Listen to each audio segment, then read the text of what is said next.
All right, welcome back to another episode. I am so excited here to have a guest that who I was actually recently on her podcast. We'll talk a little bit about that, but really one of the things that I loved most about this guest today is what she does. Mm, She's all about finding love and about healing trauma inside of the feminine dating archetype. So I'm mm. welcoming to the show Lilli Bewley. Thank you so much for being here. How are you today? Thank you. Thank you, Dr. Maisha. I am so honored to be here. It was such a great conversation that we had on my podcast, and I just can't wait to dive into all things dating and all things love. And I appreciate you. And I'm doing wonderful today. This is conversations with people like you really light me up, and so I'm so excited to be here. This is why I podcast. So I I know. get to have Same. conversations with amazing people like you Same. and really juicy conversations. So I'm looking forward to it. But before we go there, I really want to have my listeners get to know you. I really like Mhm. the listeners to connect to the guest. And so I would love for you to just share a little bit about who you are, what you do, how you got to be the dating coach for finding love. Thank you. Thank you. Well, I always say when it comes to this part of the show that I was born with a big heart. I was born with a pure, big heart. And throughout my life, based off of where I grew up, the environment that I was in when I grew up, the different failed relationships that followed me that I could not seem to run away from, even moving across the country 3 or 4 times, girl, Right. that I arrive here today with having gone through a lot in my life, healing from the emotional traumas from my past, the Mhm. traumas from my past, realizing I got to a point really in my life where I was really good at achieving. Like I was really good at getting validation from men, even from the accolades that I would get on my resume or the Mhm. achievements that I would achieve in my life. Mhm. And I got to this point in my life where I had achieved and accumulated really everything that my mom and my dad, society had told me Mhm. that in order to make me happy, I got everything that what I was supposed to have. I had the Right. six-figure job, I had the banging resume, I had the car, I had the good house, I had a boyfriend that on the outside it looked good, but on the inside it was not good at all. It was pretty toxic and unhealthy. I didn't know anything other than that. I didn't know anything other than constantly searching for the next best thing. The more money I can make, the prettier I could be, the skinnier I could be. Mhm. And when I got all of those things, I hit a wall because I was so desperately unhappy. I was still Yeah. unhappy.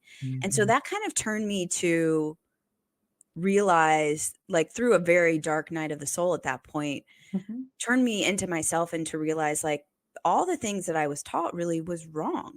Right. And that led me to start to explore other things out there that Yeah. I didn't know because I wasn't given an example. I wasn't given an example of therapy, or I wasn't given an example of reading books about, I don't know, codependency or things Mhm. like that.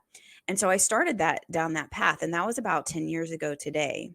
Mm. And since then, what the way that I arrived to you today with this beautifully open heart, but also discerning about who deserves the time, the space, and the energy about who to be there. Mhm. And the reason I focus on dating and relationships is that through my failed relationships in the past, what I realized is I really didn't know myself. I Yeah. only knew how I was in this relationship, what role I played, whether that be helper or coach or teacher or whatever. And the things that I tried in those unhealthy relationships was learning new communication styles, learning the love language of my partner, Right. learning how to grow and heal and communicate better, learning about, oh, you just need to set date nights every week and your Mm. relationship is going to be fine. But those Mhm. never ended up coming through. Yeah. And what I realized, it was less about the relationship, but more about who that I chose from the beginning to Mm. start down the relationship path with. And Yeah. because of the things that had happened to me in the past, I didn't know who was good for me and who was not.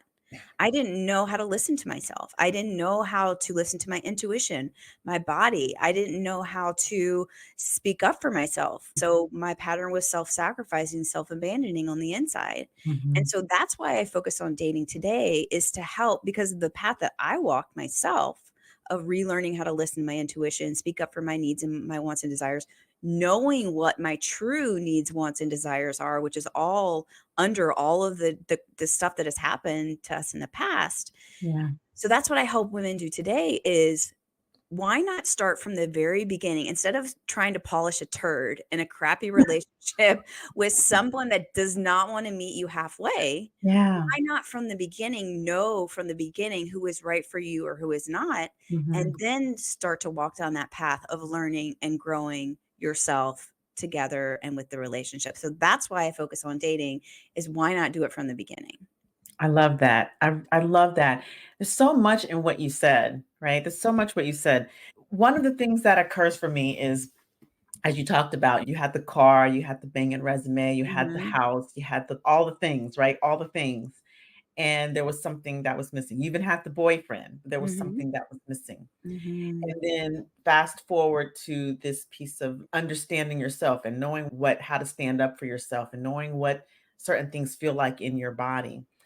And it occurs to me, like, even though you focus on dating, the skills and the things that you learned apply across the board. Mhm. It's 100%. 100%, because how you Mhm. do anything is how you do everything. And so I love that you focus on dating. But what I love even more is that how people don't even realize how much this impacts your entire sense of self, sense of Mhm. confidence. So I just Mhm. love that. Yeah, it really does. It really does. I say that too with my clients, is any pattern that you see in any area of your life is a repeated pattern Mhm, throughout dating and relationships. Women come to me because they see unhealthy patterns in their behaviors, actions, thoughts, and beliefs. mhm, But you're exactly right, Dr. Maisha. Like, it's everywhere. It was the healing work that I had to do with myself and my dating, my relationship. I'm in a beautiful partnership right now with the most amazing man I've ever known. It wouldn't have happened if I had not done that healing myself. And it's also translated now into my business. It's also mhm, translated now into my relationship with money. Like, my eyes mhm. don't go blurry anymore when I look at my bank account now. And it's so true. It's like the healing that I've done throughout my life, and the women do in your containers as well, I'm sure, is Mhm, mine, is that it really translates to this aligned life where we are able to be who we are at our core. Like I yeah, started saying from the very beginning, I was born with a big heart. The yeah, difference is that I lead with my big heart now, but I'm discerning about who, what, this time, what I spend my energy on, everything, what I spend my money on, does yeah, that deserve to be there? And those were the skills. These are all transferable skills that we mhm. did not learn because of the stuff that had happened to us in the past, that continues to happen to us through the patterns in our life. That's right, that's right. I love the discernment. That is like the word of the month. I love it. Really, I just believe that that's a skill. Discernment is a skill, and people don't often get how much of a skill that is. Yeah, I agree. I wanna move into I'm just so curious. I wanna move into the feminine archetypes. You came up with this. Yeah, God and yeah, I Yes, can't take full responsibility of course, for of course, but we're always in co-creation. We're on was. co-creation, Yes, right? So yes. I would love to hear a little bit about what you do with the feminine archetype. And Mhm, because I know we've talked about, you've already mentioned, alluded to the trauma mhm, and the relationship between the two, but like mhm, setting the foundation with what mhm, is the feminine archetype. I'd really love to mhm. hear more about that. Yeah, yeah, absolutely.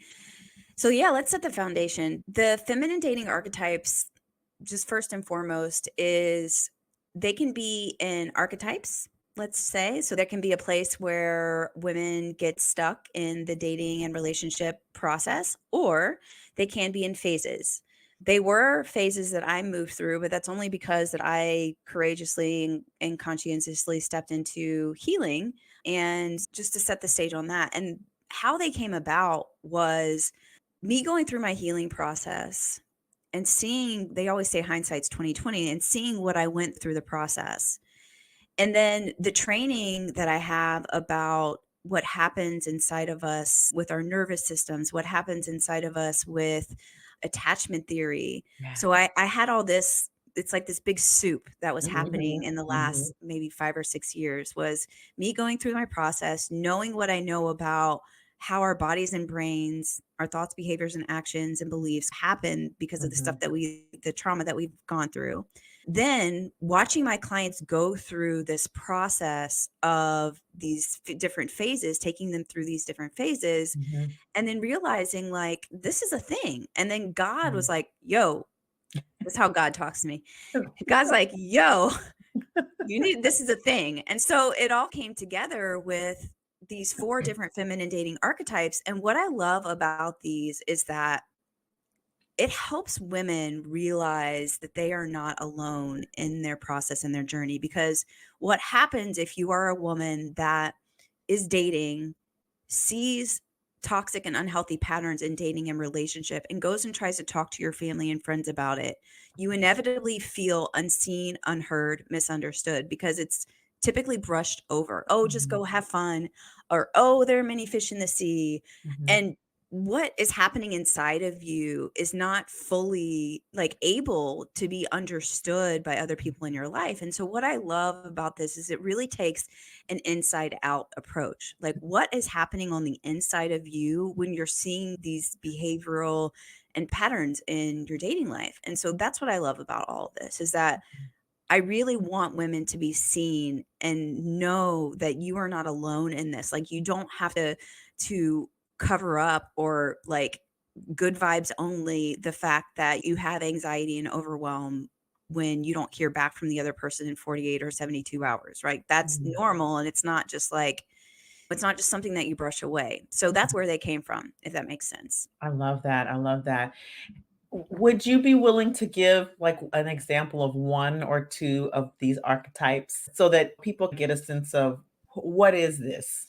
Yeah, absolutely. And if anyone's listening and they're either dating or are in a relationship and still are seeing unhealthy patterns inside of themselves, you can go to datingarchetype.com to take Mhm, the quiz. It takes 2 minutes. It'll show your blocks to love and what you need to work on next. But the 2 most common that I see, Dr. Maisha, is the chill woman. The chill woman. Now, woman. Oh, mhm. oh. So the chill woman is super familiar with overwhelming and anxiety in the dating process. And Mm, this tends to flare up in 24, 48 hours after not hearing from the other person. Now, the chill woman tends to get ghosted a lot, and she doesn't understand why. mm, She's probably herself pretty good at communicating, but for whatever reason attracts someone who has more of an avoidant or ghosting type of tendencies. mhm, Sometimes the chill woman can tend to have sex pretty quickly after meeting the other mhm, person, even though she might promise herself that she won't, mhm, or she tells herself that she can handle it. But in the end, it never ends up good because she catches mhm. feelings and it just ends up not good. Yeah, right. The chill woman tends to attract men who just want to hang out and chill. And she Mhm, normally says yes to this because she wants to see how it goes, quote unquote, or just craves that connection and attention. In the past, you know, if you're the chill woman, if in the past you've complained in your relationship of not being seen and not being heard. And she really just wants to know. The chill woman just wants to know that people are going to be there and not leave. right. Now, the chill woman inside of herself and her healing with therapy. And if you're seeing this like a pattern, my recommendation, I know that you probably recommend this as well, Dr. Maisha, is Mhm, to get in some kind of therapy or coaching where you can start to get to the subconscious and unconscious issues yeah, for why these are. yeah. But to heal the chill woman, the healing points for her is to work on her boundaries Mhm, herself, like saying yes and doing yes, mhm, saying no and doing no, if that's what mhm, she needs to do. mhm, And also to see, hear, and understand herself on the inside, her needs and her wants and desires, so that they can start to translate on the outside. So that's a mhm. chill woman. Oh, cool. Okay, the chill woman. I'm Mhm. alright. Are you, do you know anybody? Are you familiar with a chill woman? Well, I need to I was supposed to do this. I admittedly, like, I have to admit to my audience, I was supposed to take this dating quiz a while ago, and I still haven't done it yet. And I'm gonna do it because there's elements of it there's elements of it that really resonate. I definitely boundaries is an ever Yes. evolving thing for me. It always is. It's an It always ever is. evolving thing. But I'd be curious to take the quiz and see if there's some other crossovers. And that's actually my next question Mhm. is, can the archetypes shift and change over a woman's lifetime? Or do they change with different context? Or is it like you are what you are? I don't ever think you are what you are. We were just talking, about boundaries and like, as much as I'm sure that you're the same way, as much as the work that I've done on myself, there's always an edge. Right. There is always an edge. And so the archetypes really, for me, I like to use them as signposts, especially when I'm Mhm, working with other people. mhm, And for me, like I said, it was phases. I was a chill woman probably my whole life, right? mhm, Like this easygoing person, mhm, was a helper, a coach, always, just always that person that never had any needs or wants or desires, mhm, really mhm, disconnected from myself. And then I went to the fortress woman, pretty self-explanatory, but the fortress woman has a wall the size of the Great Wall of China around her heart. So she doesn't let anyone in. It's pretty funny if you really get into the fortress woman, because if any fortress women are listening, they're going to get triggered by this, because I would have. But there is a great healing benefit for being alone, but not for a lifetime. I think I might relate more to the fortress Yeah. woman. Yeah. Well, I mean, now I'm In this like so moment. curious. Should we take this on air? Because I'm so curious. Sure, sure. But then you move into so then I moved into the goddess woman. And the goddess Mm, woman is an archetype where she's done a lot of work on herself. Like she's got that goddess mentality and energy, but there's also a little bit of performer in there. There's a mhm, little bit of, I know all of these things about my attachment style, but I can't seem to change it. The mm, behaviors and actions and beliefs don't line up with what she knows in her head to what she mhm, should be doing really in real life in her body. hmm, Like the goddess woman is on the outside, everything's good, everything's perfect, but on the inside in her dating life, it's a mess. It's a hot mess. And mhm, so there's the goddess woman, right? Like she knows that she has self-love, but her actions, behaviors, thoughts, and beliefs don't line up with what she knows in her head. hmm, And that's, I work mostly with the chill woman and the goddess woman, because most of the times those are the two most open to ah, change. mm, The last phase is the magnetic woman. And that is the woman that I aspire to be at least 80% of the time. No mhm, part of me is a perfect human. Like I'm a human, I'm a mess sometimes too. mhm. But the magnetic woman is everything that we really want, which Yeah, is a lot of times the woman that we don't even know that we can be. And that's part of the mhm, healing, which yeah, is knowing who I am and what I want, honor myself by mhm, sticking to and setting boundaries, loving yeah, and caring with myself when I mess up. All of those things, my worth and my magnetism. Like I know I love myself, but do my actions, behaviors, thoughts, and beliefs line up with what that means to me? mhm, And mhm, that's the hard part. mm, A lot of times, the goddess woman has done the work to know what she wants in her dream partner. Like she's written down all the mm, characteristics, she's mhm. written a letter to her soulmate. But what's showing up in her life, in real life, is everything she still doesn't want. So Yeah, there's something about what's happening inside of her that mm, she cannot consciously get to, yeah, right? Because she's already done the work. So it's a lot of subconscious and unconscious stuff going on to actually manifest that in real life. And that's the magnetic woman. So I think to answer your question, it's phases for it's me. And phases. I think too, with different people, like for me, with my family, I'm probably more the fortress woman because I have to be to Mhm, protect myself. mhm, But with mhm, most of the time in my life, I am the magnetic woman because mhm. I've learned how to be discerning and listen to all the clues of my intuition and, Yeah. and all that stuff. It's interesting as I think about it, like, I feel like I have been the chill woman and I'm coming out of the fortress phase. So Okay. maybe I'm like somewhere in that Goddess fortress magnetic fortress and well, maybe like coming fortress out. and goddess, but I'm on a and I yeah, we taking this on air and I'm cool with it. I'm here for it. I'm on dating sabbatical. Until I get back out there, I I guess I'm not really sure, right? I can only speak for what happened 3 years ago. Mhm. Mhm. Yeah. Which is why I 100%. feel like Now I'm maybe coming out of a fortress phase, 'cause I think I went into fortress phase like, nope, nope. But part of that for me, and I think this speaks to what your journey, as you shared your journey, I felt like, oh, we have definitely been on parallel paths. Mhm. Is to focus on that healing. And it's, as we talk about these archetypes and their relationship to trauma, it has to be acknowledged that we are in these phases because of things that happen that we haven't quite reconciled, as you spoke to, right? And we cope in these various ways.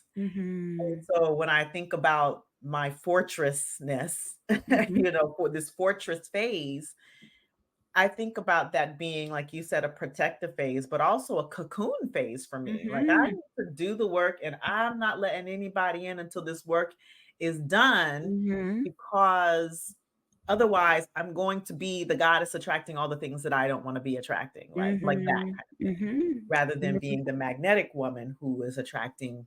So, I really love the way you've created these feminine archetypes. And I know maybe we'll be having a conversation offline, because Mhm. Mhm. when Mhm. when I get ready to get back out there, it's funny. I do have a therapist that I work with, and we've been moving through some of these conversations around boundaries, and Mhm. as I've been healing from some past relationship trauma. Mhm. And she said to me, "Well, the only way you're going to be able to know whether this stuff is stuck is to actually go out and try it and start Oof, dating again." I'm so like, true. "No, I know, Dr. Maisha. I'm You so know what's comfortable." you know what's so funny? So part of that's so true. I'm on that same wavelength. And what's so funny is when I take clients through the process, we get to the point where we've done enough foundational stuff where Mhm. it's and I mean, we know this, but until you're in it, Yeah. it's until you're in it. It's so funny. I call dating Trigger Town. Like, Mm, all right, girl, it's time to go to Trigger Town. The difference is not like I back up everything of what your therapist said is because the difference is you can go through Trigger Town the same way that you've been doing it, which is going to get you the same result, right. or you can go through Trigger Town with support like your Mhm. therapist or me or what have Mhm. you. And what that does is it helps you along the way do different actions, have different Mhm. thoughts, have different beliefs, have reframes, have a Mhm. mirror to what's happening inside of you so that you can get a different result, right? Like Yeah. that. So I'm like, okay, girl, I know that, it's time to go to Trigger Town. It's Time to time to go. go. Yeah, I get it. I completely get it.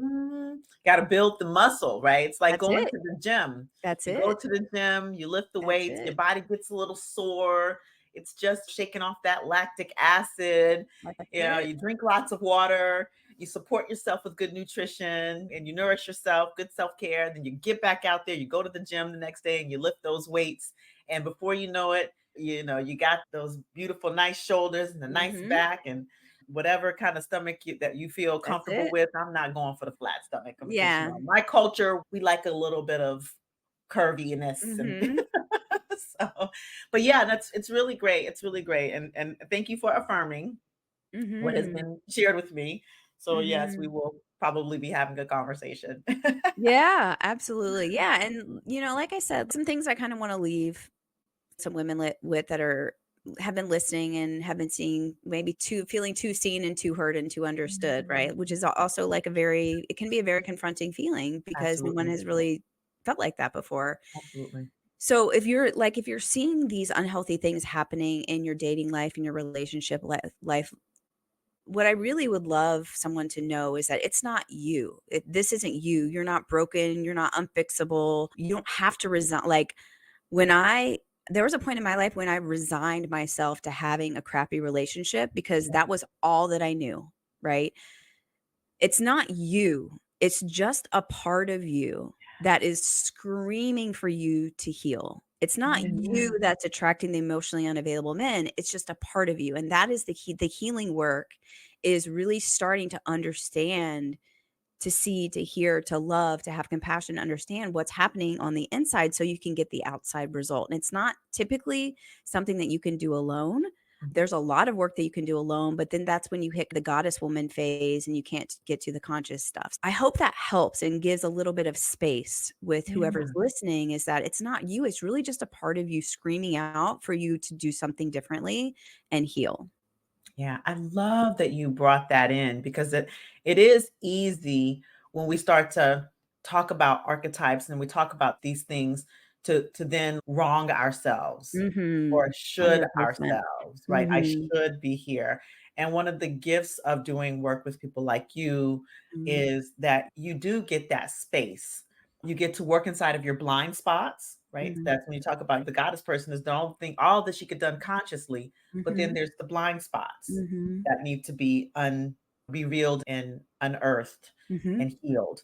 Mhm. The other thing is that if we understand that what's driving this is that trauma, then it's more motivating and empowering to heal because you can release those things that have been Mhm. gripping you for so Mhm. long. Mhm. Yeah. And it Mhm. can be scary, Mhm. but when you have the people like the scaffolding, Mhm. like you, Lily, then it makes it easier. Yeah, Yeah. Anything I do for myself these days is now an act of self-love. And that includes absolutely. therapy, and that includes coaching, and that includes speaking up for myself, my desires. And it's uncomfortable sometimes, but I've learned, and we all have the capacity to do this, but learning how to do that, I think, is the work. Yeah, absolutely. Well, I want to give you an opportunity to say anything that, if there's anything that I haven't asked you that you want to share about before I ask you to give the audience all your information, which we also will have in the show notes. But is Mhm. there any last points, last words, last advice or suggestions or coaching that you want to leave our audience with? Yeah. Well, thank you so much for the space. I love you, and I love whoever's listening as well. Everyone know that you're loved and supported. There's always choice and there's always options. I really don't have anything left on my heart. I poured it all out today. If anyone does want to take the feminine dating archetype quiz, like I said, Mhm. that's at datingarchetype.com, and it takes 2 minutes. Like I said, it reveals your blocks to love, helps you find your true love match, and gives you a next step from like where you are in your phase. Mhm. And then if anyone ever wants to come hang out with me on Instagram in the community, it's just my name, Lilli Bewley, as the handle. Yes, and we are going to have all of your information in the show notes. Is there a website they can go to? Is there any other places where you said datingarchetype.com. Is there Mhm. are there any other places they can go to follow you? Talk about your podcast, talk about your podcast. Yeah. Yeah. Well, I'm on lillybewley.com really pretty much everywhere. Podcast is called the Lilli Bewley Podcast. Come hang out in that community.